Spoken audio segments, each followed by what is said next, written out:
Salut les actifs et bienvenue sur la chaîne dédiée à l'immobilier neuf. Aujourd'hui, question-interrogation d'Olivier qui me demande pourquoi dans ma méthode, j'ai tendance à me présenter à la fin du R1 et non pas tout de suite en entrée du rendez-vous. On y répond tout de suite dans cette vidéo. Merci Olivier pour cette question. Alors, avant d'entrer dans le vif du sujet, je veux juste préciser ce qu'on entend par présentation. Dans ma carrière, je ne me suis jamais présenté moi personnellement. Je dis pas que ça n'a pas de sens, je dis juste que moi je n'y vois pas spécialement d'intérêt. Les présentations personnelles se feront au fur et à mesure de l'échange et tout cela en fonction du courant qui va plus ou moins bien passer avec un certain nombre de clients. Attention néanmoins, j'entends de temps en temps dire certains de mes clients qui ont envie de créer une fausse empathie avec leurs clients et de s'inventer une vie personnelle. Terrain extrêmement glissant. Si vous mentez sur quelque chose de personnel, vous risquez un jour ou l'autre de vous trahir et là, la rupture de confiance avec votre client est totale. Attention néanmoins à ne pas surinterpréter ce que je viens de dire.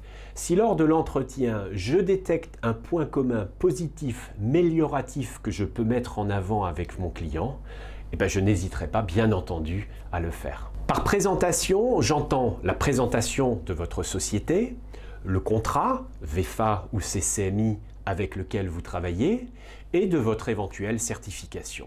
Et là, je vois au moins 4 avantages à le faire à la fin. Première étape, ne pas faire comme tout le monde.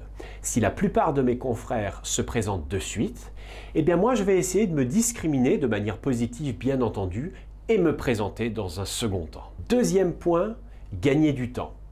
Si le client n'est pas dans ma cible, à quoi bon faire ses présentations? Et évidemment, il peut parler de vous et il faut qu'il reparte sur une note positive. Mais dans ces cas-là, je trouve que la stratégie de l'ordonnance que vous pouvez découvrir lors du stage vendeur efficace est bien plus efficiente. Troisième point, c'est de lui montrer que c'est lui le plus important.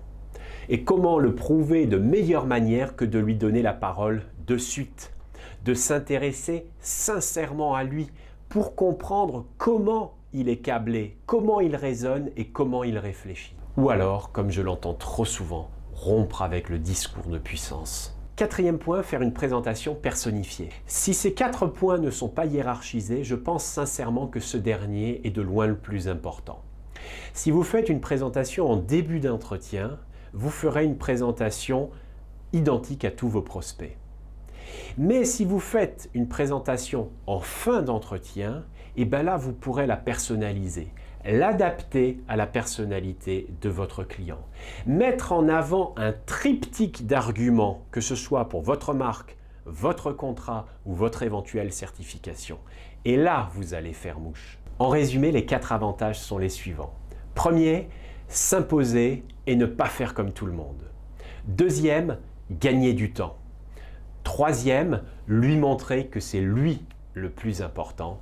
Et quatrième, faire une présentation de vos avantages personnalisés. Et bien entendu, l'avantage pour un client ne sera pas le même que pour un autre. Voilà, c'est fini pour cette vidéo. On like, on partage, on commente, on s'abonne et moi je vous dis à très vite.